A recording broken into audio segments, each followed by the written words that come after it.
Chers amis, cette matinale continue ce matin sur Tocsin Média. On vient de recevoir François Bellet. Et maintenant, c'est l'interview politique avec Gilbert Collard, député européen non inscrit, ancien député du Gard et président de l'association Alternative France. Bonjour Gilbert Collard, comment allez-vous? Oui, ben, moi, je vais bien. Comme disait Ruy Blas, je suis une force qui va. On essaye d'entretenir la force. Ce n'est pas évident non plus. Oui, ben, c'est pour ça que je voulais vous avoir ce matin, parce que je vous ai appelé pour en faire un petit tour d'horizon politique. Je voulais qu'on parle de ces émeutes des Afghans à Paris la semaine dernière. Très peu de médias en ont parlé, très sincèrement, il faut le dire. Vous allez nous en parler. Après, on va parler aussi de Macron, l'insécurité, Macron et la délinquance, Macron finalement et l'insécurité qui pèse sur les Français, qui frappe les Français. Et on va aborder pas mal de sujets. Merci d'être là ce matin, Gilbert Collard, dans la matinale Tocsin. Première question. Emmanuel Macron hier ou avant-hier qui nous a fait joueur de foot. Emmanuel Macron, des chaînes ont diffusé le match, on a eu des commentaires dithyrambiques. Vous, ça vous inspire quoi quand vous voyez Macron en short et faire des passes du plat du pied, tirer des pénaltys? C'est très significatif du trucage de communication dans lequel on vit. Il avait fallu qu'on ait un élément technique pour se dire très simplement qu'on nous prend pour des cons. Cette image de Macron tirant un penalty de sa gambette et réussissant à mettre un but devant un goal pétrifié, dire qu'à Pompéi, c'est la démonstration la plus évidente que l'information est devenue de la propaganderie.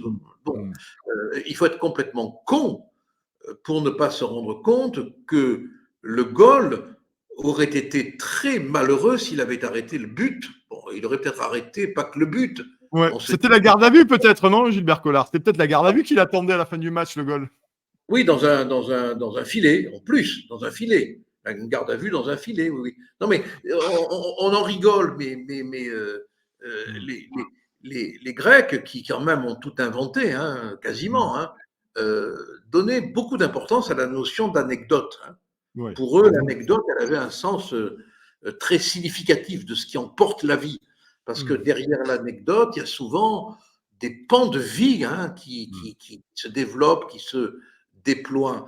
Et ce coup de pied dans le ballon rond de la gambette de Zizi, Zizi Jeanmaire Mécro. Zizi Jeanmaire, c'est une danseuse, pour ceux qui n'ont pas la mémoire.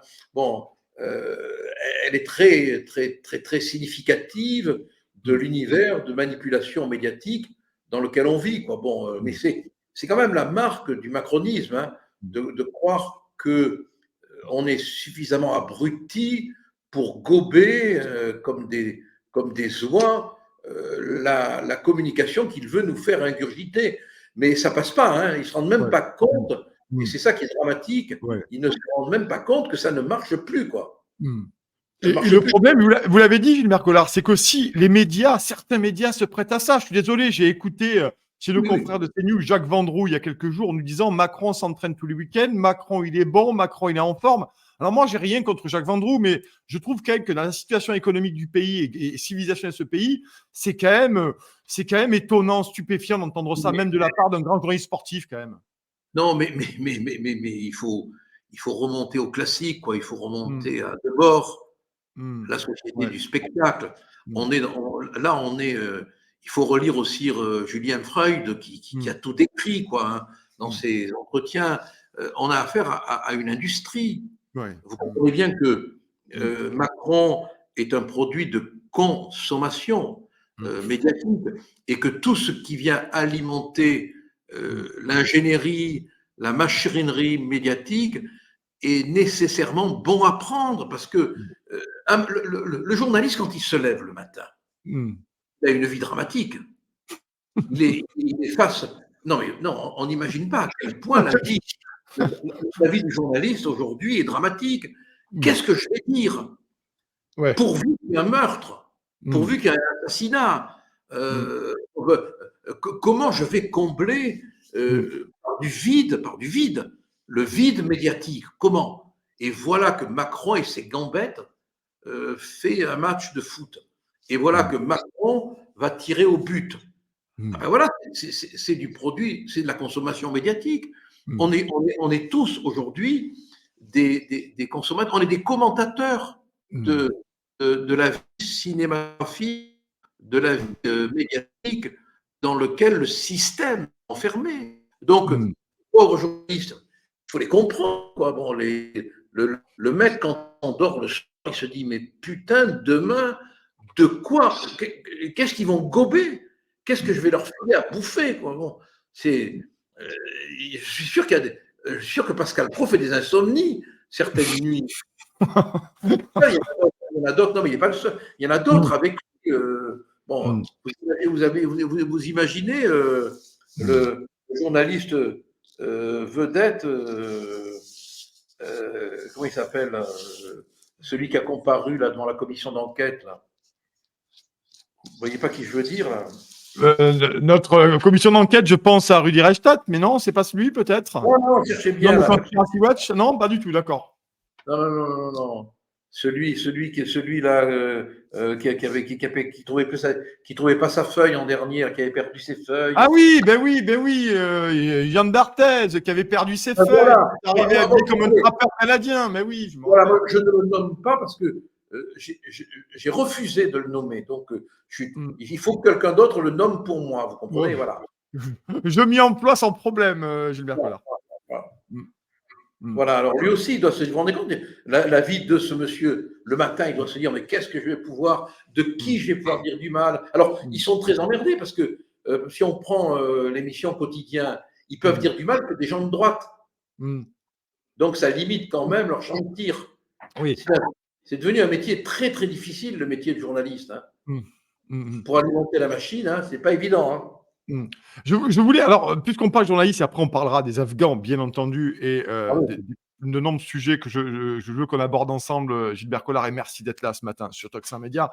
La patronne de France Inter, Adèle Van Ries, finalement, qui a fait des déclarations quand même qui sont assez stupéfiantes. Enfin, elles nous étonnent pas, mais elles sont stupéfiantes de l'entendre publiquement sur le service public en disant que finalement ils défendent des valeurs, que tout le monde est le bienvenu, mais ceux qui s'attaquent à ces sujets ou qui abordent des sujets qui ne vont pas dans la ligne, eh ben, ils ne sont pas les bienvenus finalement sur l'antenne une nouvelle fois. Comme ça, au moins, ils sont clairs sur ça, quoi. Mais vous vous rendez compte, pour qu'elle puisse Ouais. proférer Mmh. une telle sentence, Mmh. à savoir qu'il n'y a pas de liberté pour ce qu'elle considère être comme les ennemis de la liberté. Mmh. Il n'y a Mmh. pas de liberté d'expression pour celles et ceux de droite, Mmh. voire d'extrême droite, qui seraient à ses yeux les ennemis de la liberté d'expression. Mais Mmh. ça, c'est l'essence même du totalitarisme. Mmh. Je veux dire que mais on ne mesure pas à quel point, d'un point de vue psychanalytique, cette personne a une haute idée d'elle-même, Mmh. puisqu'elle s'érige tranquillement, alors qu'elle est rien du tout. Mmh. Elle est évanescente, Mmh. un confetti dans le vent du moment. On Mmh. l'aura oublié aussi vite qu'on oublie tous les gens qui ont participé à la Mmh. comédie médiatique. Bon, non, mais dans son étroitesse, elle s'octroie le droit, la puissance, parce qu'elle a été nommée à un poste, je dis Oui. bien nommée, Mmh. elle s'octroie le droit de dire qui peut parler et qui ne peut pas parler. Mmh. Ça, voyez-vous, on cite beaucoup Hannah Arendt en ce moment, beaucoup la citent qui ne l'ont pas lu du reste, parce que on voit bien les contresens qu'ils peuvent faire en Mmh. parlant d'elle. C'est la banalité du mal. Mmh. Elle ne se rend même pas compte, cette personne dont je n'arrive pas à prononcer le nom, elle Mmh. ne se rend même pas compte qu'elle définit la censure, le totalitarisme. Je ne t'invite pas parce que tu ne penses pas comme moi. Et si Mmh. tu ne penses pas comme moi, c'est que tu penses mal. Mmh. Mmh. Les camps de rééducation, c'était ça. Hein. La Mmh. philosophie des camps de rééducation, c'était on a affaire à des gens qui pensent mal, il faut qu'ils pensent bien pour penser comme nous. C'est Mmh. effrayant. C'est Ouais. effrayant. Et puis alors, ça ne soulève pas l'indignation de la Ligue des droits de l'homme, ça ne Mmh. soulève pas l'indignation des philosophes. Vous me direz, il n'y a plus beaucoup grand monde pour s'indigner. Hein. Ouais, ouais, il est là aussi, quoi. Bon. ouais. Mais en plus, il faut quand même dire, ça tombe sous le sens, mais qu'elle est payée par nos impôts, qu'elle est payée par les impôts des Français. Et Oui, on mais se connaît sur le service public, donc ça présente encore un écueil supplémentaire, tout de même. elle s'en fout, vous comprenez, elle s'en fout d'être payée Ouais. par nos impôts. Mm. Dans sa tête, moi j'en ai rencontré, j'en ai fréquenté. Ouais. Mm. Dans sa tête, elle incarne le bien, elle incarne la vérité, elle incarne la morale, elle incarne la bien-pensance. Mm. Donc elle a le droit de. Vous voyez, je ne sais pas si ça ne va pas être un peu pédant ce que je vais dire, hein, Mm. mais euh, il a fallu des siècles et des siècles pour que, à partir de l'Antiquité romaine, de Cicéron notamment, hein, on construise ce qu'on appelle un humanisme juridique. Mm. C'est-à-dire que le droit s'applique à l'humain, quel qu'il soit. Mm. On ne tient pas compte de ce qu'il est pour lui appliquer le droit. Ça, c'est l'humanisme. Mm. Le propos de cette femme, c'est la négation de l'humanisme. Elle applique un droit qui est le sien, qu'elle s'invente, qu'elle fabrique à d'autres, parce qu'ils sont différents de ce qu'elle voudrait qu'ils soient. Mm. C'est l'essence même, je vous le garantis, du totalitarisme. Alors peu lui importe que ce soit nos impôts qui payent, elle s'en Mm. fout, elle a raison. Mm. Comme Ouais. Robespierre avait raison, Mm. comme Marat dans sa baignoire avait raison, Mm. comme Saint-Just avait raison. Ce sont les dignes descendants comme Lénine avait raison quand il a inventé le totalitarisme, repris quand même du totalitarisme robespierriste. Ce sont des gens très dangereux. Ils s'imaginent qu'ils ont raison. Mm. Je me souviens notamment, pour parler de service public, après on avancera dans l'entretien, une petite duchesse du service public, je ne me rappelle plus sur quelle antenne, avait très clairement dit nous ne voulons pas inviter des gens pour montrer la France comme elle est, mais pour montrer la France comme on aimerait qu'elle soit. Là aussi, ça fait en quelques mois des aveux quand même qui sont lourds de sens. C'est presque insupportable à entendre d'ailleurs, hein, pour des millions de Français. Hein. Alors, mais alors, ajoutez à cela quand même Mm. un petit élément qui n'est pas sans intérêt. Mm. Que ces gens se gavent. Ils ont des bons boulots. Bah oui. Vous comprenez parce qu'il y a une corrélation quand même entre leur confort économique Mm. et la domination de leur idéologie. Parce que être à la tête de France Inter, c'est pas clochardisé, hein, hein. Et le maintien à ce poste, il passe par le maintien d'une idéologie dominante. Il ne faut pas l'oublier non plus. Alors, ces gens sont persuadés qu'ils ont raison, parce que le fait d'être persuadés qu'ils ont raison pérennise leur confort, pérennise leur aisance sociale, leur aisance nobiliaire, leur aisance financière. Il y a un lien très étroit entre la volonté de maintenir cette domination idéologique et le confort économique et institutionnel. Alors, membre du Conseil d'État, président de l'ARCOM, président du Conseil d'État, président du Conseil constitutionnel, tous nommés par le président de la République. C'est la monarchie de la monnaie. Alors, il faudra quand même qu'un jour, on s'intéresse au contre-pouvoir dans ce pays. Il n'y en a pas. Il n'y en a pas.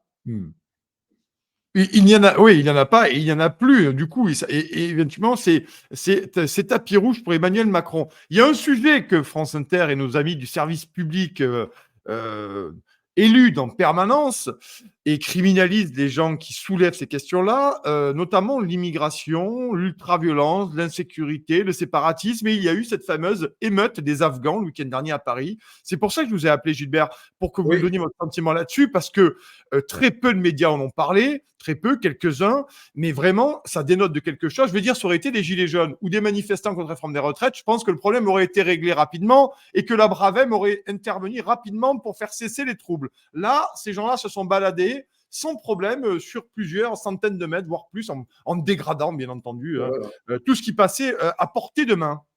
Voilà. Alors, il y a eu le triste, le sinistre incendie de la rue Charonne qui Mmh. a provoqué l'émotion, je ne sais pas trop pourquoi, Mmh. contre l'État, hein, Mmh. contre qui, on ne sait même plus contre qui, hein, contre l'État, contre une illusion d'État Mmh. de ces Afghans qui ont commencé à manifester, puis ont dérivé dans l'émeute, Mmh. en cassant, en brisant, en molestant, en s'affrontant aux policiers. Mmh.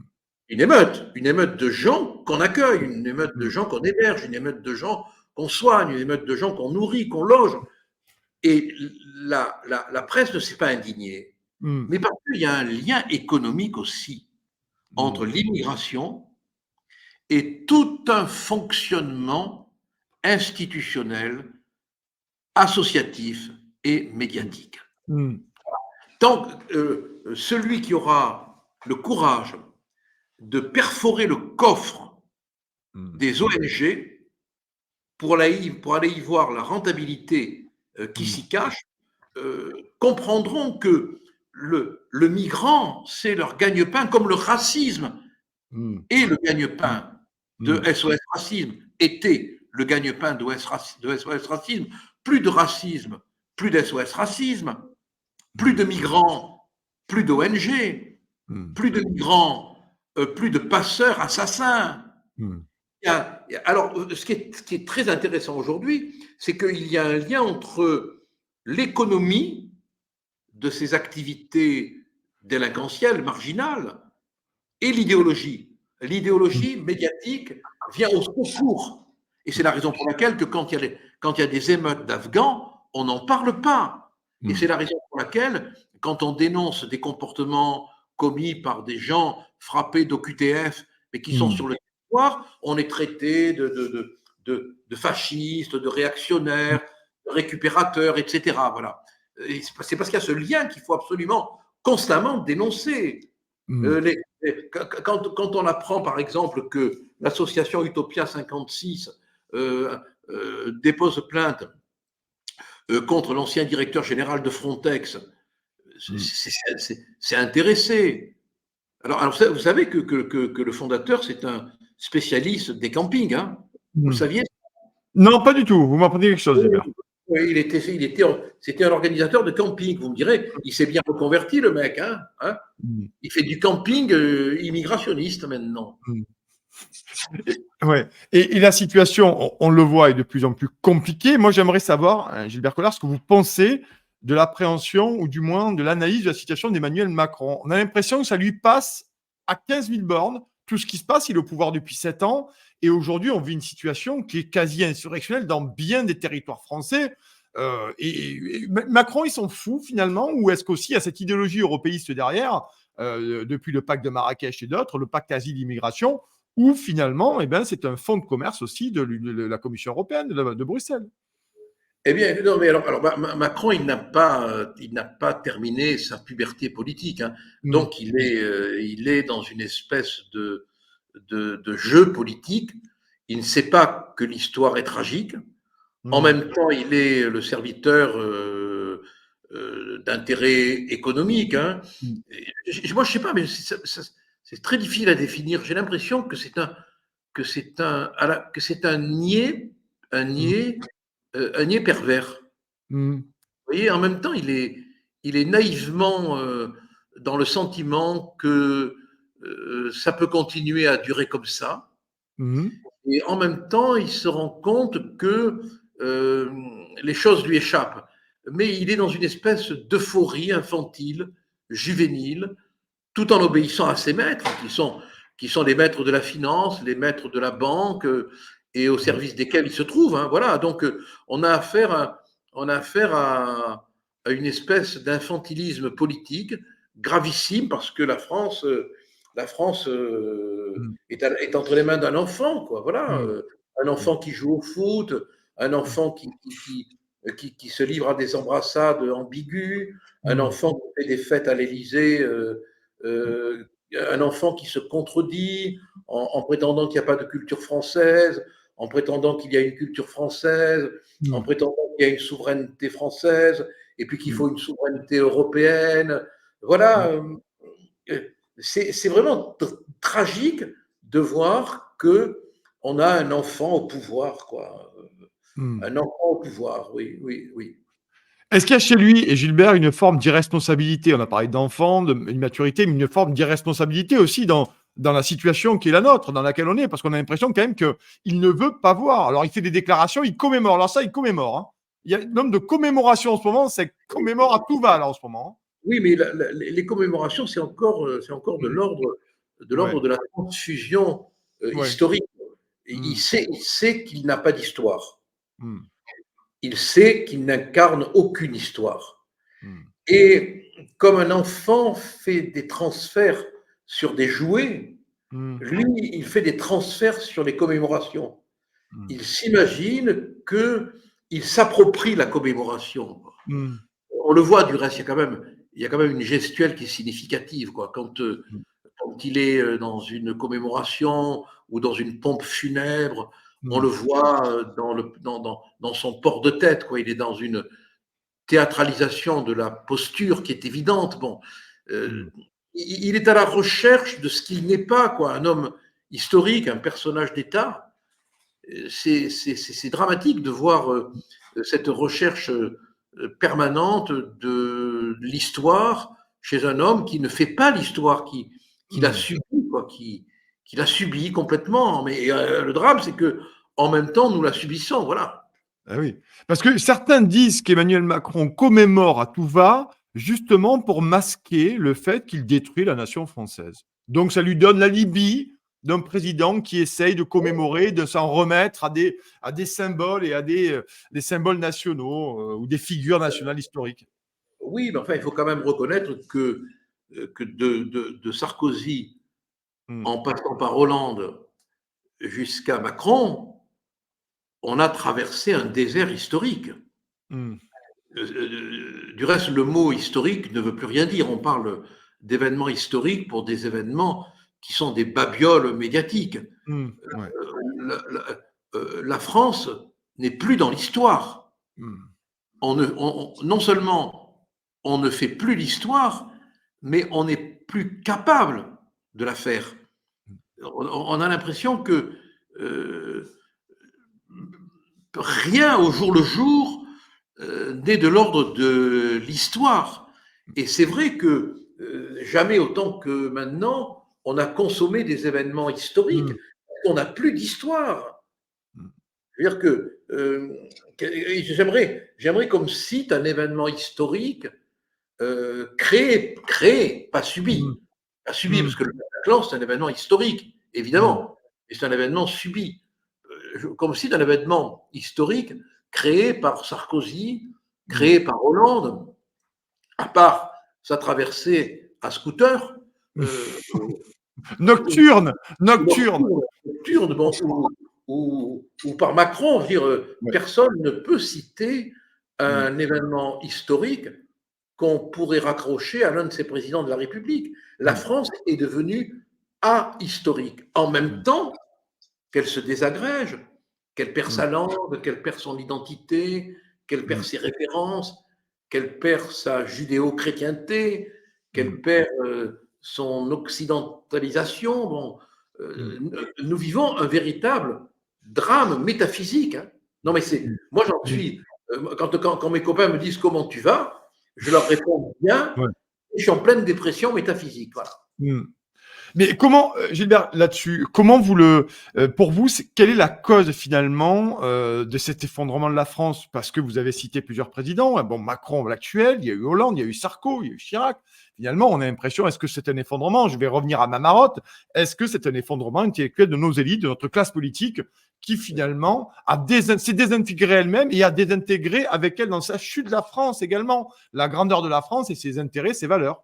Ben, ce sont des hommes qui n'ont jamais incorporé l'histoire. Mm. Mm. La notion d'incorporation, elle est très importante. Mm. L'histoire de France, il ne suffit pas de l'avoir pratiquée scolairement, Mm.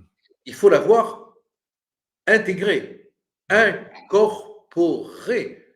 Vous croyez que nos parents seraient allés se faire tuer s'ils n'avaient pas dans le corps Ouais. l'histoire de France? Mmh. Et moi, pour moi, Jeanne d'Arc, c'est pas un roman. Mmh. Mmh. C'est quand on parle de Jeanne d'Arc, quand on parle de Verdun, quand on parle de Valmy, je Mmh. ressens quelque chose. Mmh. Et comme on ressent le vent, comme on ressent Mmh. Mmh. le mouvement de la mer, sans la toucher, sans les toucher, je le ressens. Or, on a l'impression que ces hommes politiques, métalliques, hein, parce que Mmh. regardez Sarko, regardez Hollande, regardez Macron, ils sont métalliques, hein, Mmh. ils ne sont pas résonnants. Ils sont pas Ouais. résonnants. Mmh. Alors, on pourrait parler des hommes politiques d'aujourd'hui. Bon, il y en a plein aussi qui ont cette espèce de froideur historique. Bon, et n'ayant pas ce vécu historique, ben, ce sont des industriels de la politique, quoi. Ils Mmh. font des gestionnaires de la politique. Mmh. Ils sont là et ils veulent que ça dure. Mmh. Est-ce que ça pose la question aussi de la formation de nos élites? Parce qu'il y a la classe politique, il y a la classe économique, ou du moins l'élite, entre guillemets, bien entendu, ce qu'on appelle les élites, grossièrement. Est-ce que ça pose la question de la formation de nos élites, Gilbert, à ce sujet-là? Ben, ça pose la question de l'humanisme. Bon, ça pose Ouais. la question Mmh. d'une époque qui est déshumanisée. On- les grandes écoles ont fabriqué des statisticiens, des Mmh. mécaniciens de la politique, des techniciens de la communication, mais il n'y a plus d'idées. Du reste, quel est le but idéologique poursuivi aujourd'hui? Mmh. À part de nous soumettre à l'Union européenne Mmh. pour que le grand commerce, la finance internationale prospère tranquillement Mmh. dans une soumission de tous les États, où y a-t-il une idéologie? Mmh. Non, mais le seul combat idéologique qu'on peut avoir aujourd'hui, c'est défendre l'identité, défendre la souveraineté, protéger les frontières. Mmh. Mais c'est un combat qui passe par la remise en cause de l'Union européenne telle qu'elle est. Mmh. Donc c'est un combat tentaculaire, Mmh. gigantesque, Mmh. titanesque, Mmh. et qu'il Mmh. est très difficile de mener parce que dès qu'on essaye de le mener, on est assassiné. Mmh. Mmh. Vous, en tant que député européen, Gilbert Collard, là-dessus, d'ailleurs, vous êtes non inscrit. Pourquoi non inscrit? Et après, j'aimerais avoir votre retour d'expérience. Le 9 juin, ce sont les élections européennes. Vous, qu'est-ce que vous en avez tiré de cette expérience-là, pour nous dire un peu, vous, en tant que député européen, qu'est-ce que vous en pensez? Mais, attends, mais le Parlement européen ne sert à rien. Mmh.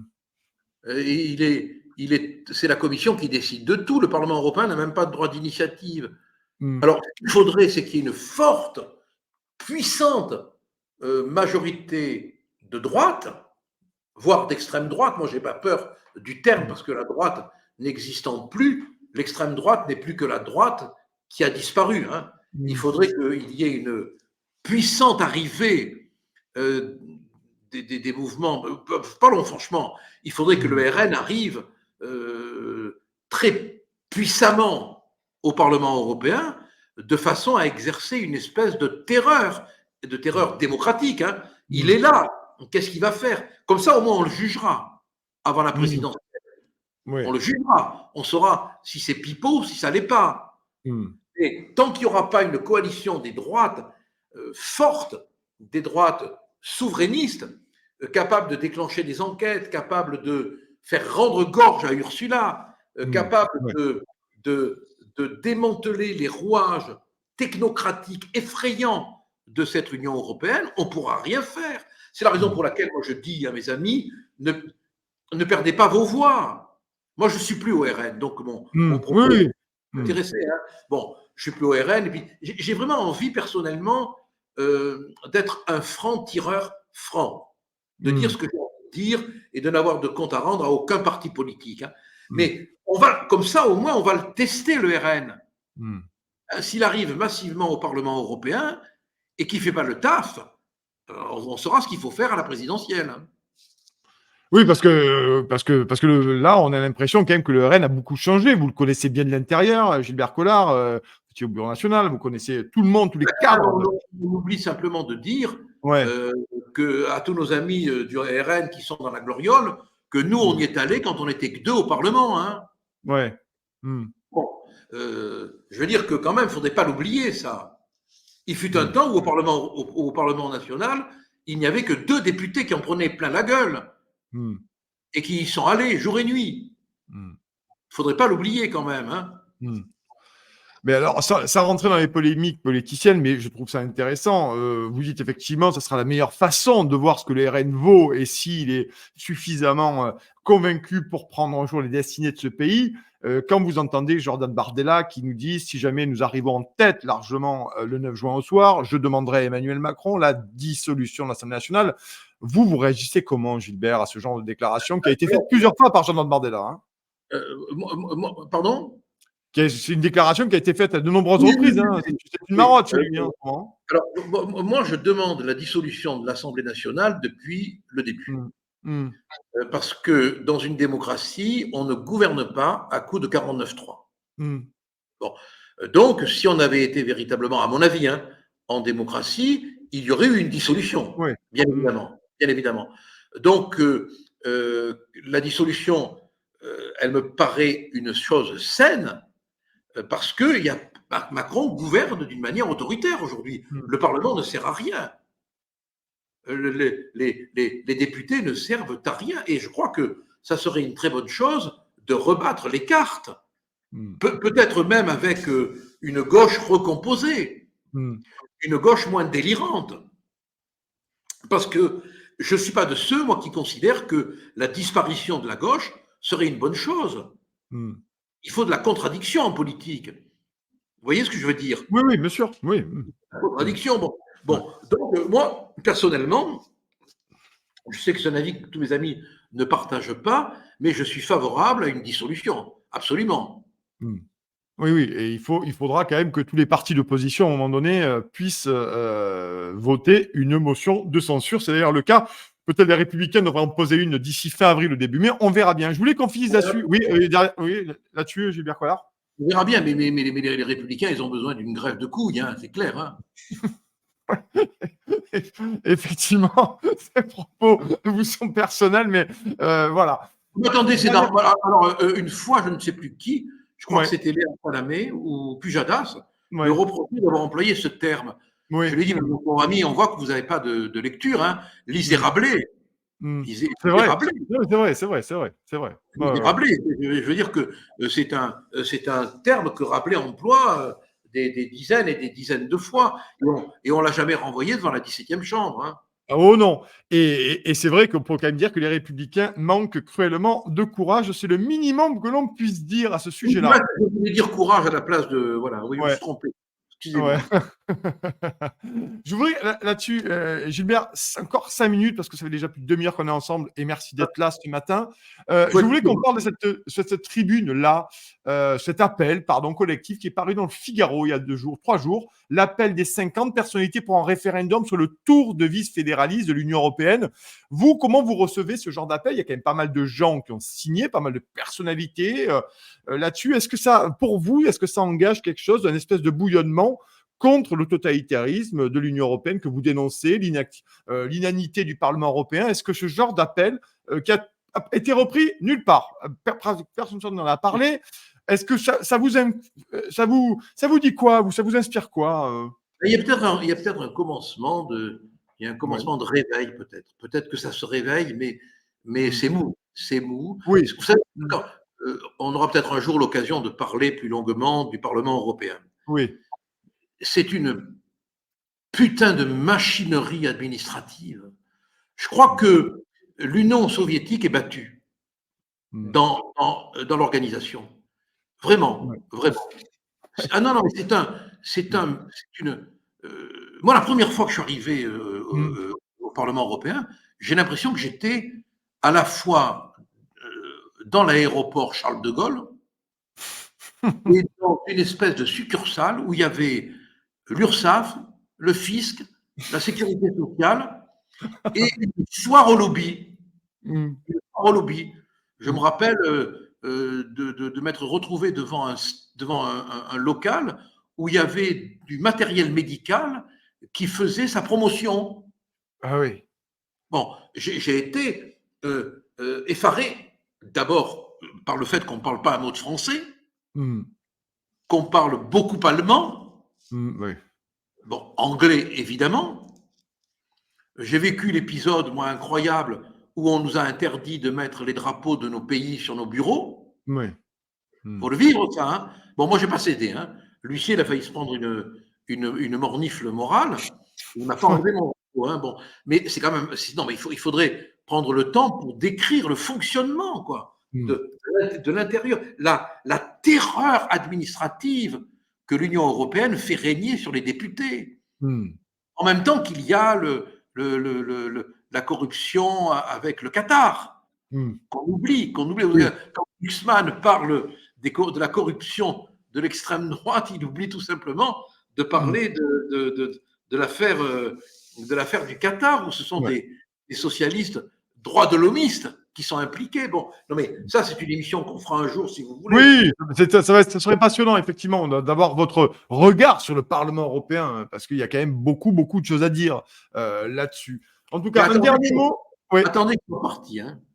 oui, oui. Un dernier mot, Gilbert, là-dessus. On arrive à la fin de l'entretien, Oui, finalement. Les européennes, vous, il faut y aller voter ou pas? Je sais que c'est une question compliquée, mais il y a de tout aujourd'hui. Il faut aller voter, il ne faut bon, pas aller voter, il faut envoyer une majorité importante. Comment ça se passe? moi, je crois qu'il faut aller voter. Je Mhm. crois qu'il faut aller voter. Et je crois qu'il faut aller voter utile. Il faut voter. Moi, je suis fâché avec le RN. Hein, Ouais. Mhm. bon, je parle plus. Ça fait. Je parle pas à Marine. Bon, Bardella, j'ai des relations polies avec lui. Je le prends pour quelqu'un de remarquablement intelligent. Hein, Ouais. et, Mhm. et j'ai de bonnes relations avec plein de gens du Rassemblement national. Bon, Mhm. je suis fâché avec un ou de, deux individus discourtois, bon, qui n'ont pas été Mhm. loyaux. Bon, j'en parlerai Mhm. un jour dans un livre. Bon, mais donc, j'ai pas d'intérêt personnel dans ce que je vais dire. Ouais. Hein. Je crois qu'il faut voter utile. Mhm. Ne, même si on a envie de se faire plaisir, ne pas se faire plaisir parce que l'enjeu est trop grave. Mhm. Il faut vraiment que l'Union européenne soit confrontée à un bloc de pression, Mhm. qu'elle ait un choc électoral. Et puis on verra ce qu'ils vont faire une fois qu'ils y seront. S'ils se Mhm. comportent comme des gamelles, eh ben on ne votera pas pour eux à la présidentielle. Hein. Mhm. Voilà, c'est Mhm. tout. Mhm. Alors, enfin, voilà, en tout cas, c'est cette analyse. Merci beaucoup, Gilbert Collard, d'être venu ce matin, député européen non inscrit, ancien député du Gard, président de l'association Alternative France. Merci beaucoup d'être venu, Gilbert, ce matin, au micro de Toxin dans ce grand entretien. Merci beaucoup. Bonne journée Au à vous. revoir. Bonne journée, merci. Bonne Et vive journée. la France. Merci beaucoup, Gilbert Collard. Et nous